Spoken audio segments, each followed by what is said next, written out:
If you, like me, have been following the Lucy Letby case, then you might have noticed that as a police force, Cheshire Police aren't exactly the nation's best and brightest. So I have to say, the recent interview on Channel 4 News with former Senior Coroner's Officer Stephanie Davies persuaded me to look into some of their other cases. One obviously controversial case that involves Cheshire Police is the case known in the mainstream media as the, quote, Silver Killer case. The name, the quote, Silver Killer, was attributed to this hypothetical individual because of the individual's alleged targeting of elderly individuals. The theory of a serial killer stems from a number of suspicious deaths which were mostly attributed to murder/suicides by Cheshire Police. Whether or not the cluster of murders/suicides were in fact a string of murders carried out by a single perpetrator, if you persist with this video, you will see a number of baffling conclusions by Cheshire Police and a refusal to engage with forensic science experts. So at this point, I would like to say that even though criticism of Cheshire Police handling of these cases involves in some parts detailed forensic science analysis, I'd nevertheless like to play this clip from the old British sitcom Blackadder. We're all very grateful indeed that he stepped in at the last minute when the previous returning officer accidentally, brutally stabbed himself in the stomach while shaving. There is a slight twist on this with the Silver Killer or Wilmslow murder cases as they are also known. In one of the cases, the alleged suicide of a 72-year-old gentleman by the name of Donald Ward, it's alleged that this man cut himself 3 times in the groin, cut his wrist before slitting his own throat, and then stabbing himself deep in the chest. I don't know about you, but I find it difficult to imagine that even if in a disturbed state, I could have the presence of mind to stab myself in the chest after slitting my own throat. If you're taking an interest in this case after following the Lucy Letby case, then you'll know that Stephanie Davies is the former Senior Coroner's Officer for Cheshire. As part of her education and training, she has studied processes such as crime scene analysis, blood splatter analysis, and the staging or faking of crime scenes. When Stephanie Davies took over as Senior Coroner's Officer from her predecessor, Christine Hurst, she inherited the case file for the Wilmslow murder cases. Focusing on this single case, the case of Donald Ward, as I think it highlights the lack of open-mindedness at Cheshire Police, Stephanie Davies would add a more detailed critique of the crime scene, beyond the implausibility of an individual slashing their own throat and then stabbing themselves in the chest. Some of the details she noted with the case of Donald Ward are that the pattern of blood splatter on Donald Ward's face when he was found showed evidence of being in contact with fabric. Donald Ward was found face up, looking to the ceiling of his bedroom. However, the pattern of blood splatter was more suggestive. He had fallen face first towards the bed after getting his throat cut. Then it sounds like the blood would have seeped towards the fabric and his face. If his throat had been cut and he'd fallen backwards onto the bed, then the pattern of blood splatter would look different. Further red flags were that the cuts on his arms were typical of defensive wounds. There were no cuts around where he'd stabbed himself in the chest. Apparently it is typical that an individual who stabs themselves has a number of scratches around the area which are typical of them working up the courage. Donald Ward did have 3 cuts to his groin, but there was no blood found by these cuts, suggesting that they had been done post-mortem, likely as part of the killer covering his tracks, implying a murder-suicide. There were also stab wounds on the bed on Donald's side, not the side of his wife Oriel, who is supposed to have murdered. I'm not going to focus on the case of Oriel too much here, as it is not disputed that she is murdered. The question is, was she murdered by her husband Donald, or was she murdered by a random intruder, or alternatively someone they thought was friendly? There is an important detail in the case, in that Oriel was found exposed with her knickers pulled down. So next, to move on to another potential double murder, which was attributed by Cheshire Police to be a murder-suicide, with the investigation subsequently closed. The events of this case would occur 3.5 years before what I think is likely the double murder of the Wards.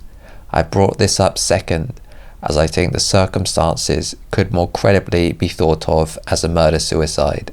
Howard Ainsworth was deemed by police to have attacked his wife with a hammer, then a knife, before killing himself by putting a plastic bag over his head to suffocate himself. To support this conclusion, the police would point to the fact the couple were a member of a euthanasia society, and they would point to a suicide note. However, the original senior coroner's officer for Cheshire, Christine Hurst, would have some problems with this case. So too would Stephanie Davies, who would step up the level of professionalism brought to the analysis, and she also asked Arthur Steve Chancellor, a special agent for US Army investigations, and Grant Graham, the forensic manager for Fayetteville Police Department, to review the case, who would share her concerns and make further observations. Some of the observations that raised red flags this was a double murder and not a murder-suicide were that firstly, B, short for Beatrice Ainsworth, was significantly battered, far beyond the level that would be expected if she was killed as a form of assisted dying. The suicide note had made reference to a stomach bug. I think it was more along the lines of gastroenteritis rather than indigestion, but there was no evidence of the kind of terminal illness that would normally prompt a member of a euthanasia society to take action. The suicide note itself was also considered to be unusual. It said, as written by Howard, quote, "It looks as though our lives have gone, so have given her some sleeping tablets, and I will have to throttle her, as she would not be able to use the bag method," close quote. Except it's not clear to me why B would not be able to use the bag method. Furthermore, there was no evidence of sedatives found in B. Ainsworth's blood at post-mortem, and the level of violence in killing her was excessive, as she was battered with a hammer and then stabbed through the skull with a force that caused the knife tip to snap after penetrating the skull. There are further issues that were observed to be inconsistent with the murder-suicide theory. The hammer that was likely used was found washed in the sink. Howard Ainsworth's hands were neither completely blood-stained nor completely clean, as there were specks of blood on his index finger and thumb.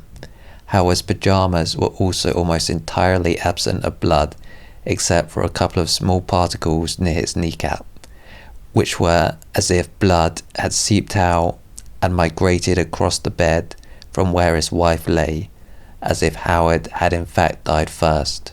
A further factor which supports the idea that Howard Ainsworth was in fact murdered was that he was found with bruising around his lips, as if he had been smothered. Perhaps the biggest red flag of the crime scene was that B. Ainsworth was found with her skirt lifted up and her genitalia exposed, a feature of the crime scene which was also common to how Oriel Ward had been found. After completing her report on the deaths of the Wards and Ainsworths, the story goes Stephanie Davies would search for any other murder-suicides. It would turn out there were another 3. You can see on this map from a Daily Mail article, most of them are clustered in and around the Cheshire area. The other 2 around this area were investigated by Greater Manchester Police. There's also a 5th in Kendal in Cumbria. There are 2 cases from this wider review, the cases of Eileen and Kenneth Ward, along with the cases of Stanley and Peggy Wilson, for which there is a bit more doubt that they were perpetrated by this figure of the Silver Killer. There is a 3rd case, the case of Michael and Violet Higgins, which raises a number of red flags that it may in fact have been perpetrated by this individual. There are 2 cases from this wider review, the cases of Eileen and Kenneth Ward, along with the cases of Stanley and Peggy Wilson, for which there is a bit more doubt that they were perpetrated by this figure of the Silver Killer. There is a 3rd case, the case of Michael and Violet Higgins, which raises a number of red flags that it may in fact have been perpetrated by this individual.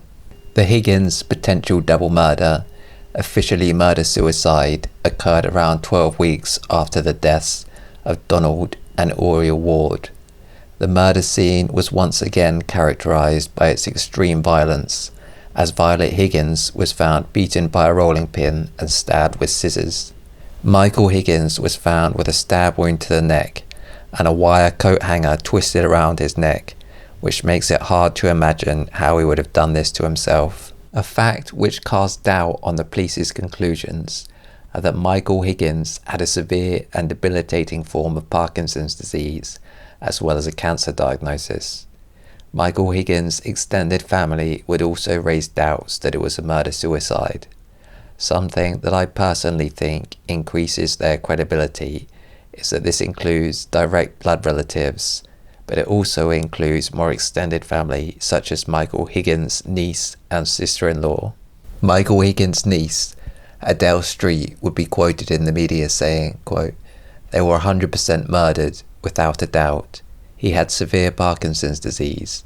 He was really shaky. He was not capable of doing such things," close quote. Lily Higgins, Michael Higgins' sister-in-law, married to his brother, would say, quote, "He was not a violent man. We just want the truth to come out for future generations of the family," close quote. After Stephanie Davies completed her review, she would pass it to Detective Simon Blackwell. This figure of Simon Blackwell is a now retired detective superintendent who was also the strategic lead on the Lucy Letby investigation. He would claim that the review, quote, "lacked rigour," close quote, which seems to be a bizarre line of critique to me. Details of the review would then get leaked to Sunday Times journalist David Collins.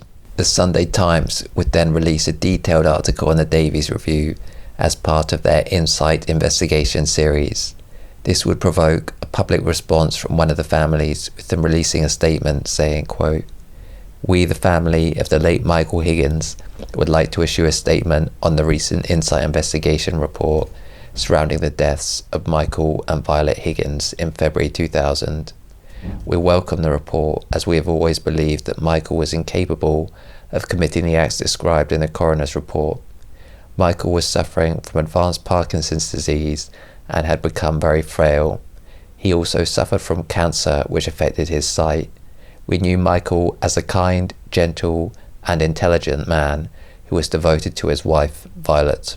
Despite this positive response from the family, the fact the review made it into the public domain at all would provoke anger at Cheshire Police. They would immediately begin an investigation of Stephanie Davies. Even though their investigation would find no evidence that she had leaked details to the media, they would try to prosecute her for sharing details with experts who had raised great doubts about the police's original conclusions. The Crown Prosecution Service would decline to prosecute, although Cheshire Police would still sack her for not knowing her place. A number of journalists and media talking heads have been critical of Cheshire Police's handling of this case. One critical individual who I think is particularly credible is former Crown Prosecutor Nazir Afzal. Afzal, if you don't know, was the former Chief Crown Prosecutor for North West England. He has called the work for the Sunday Times on this case, quote, "investigative journalism at its finest," close quote. This is significant, I think, because he's not a journalist looking for a story, but a former state employee who knows how the police usually tend to operate.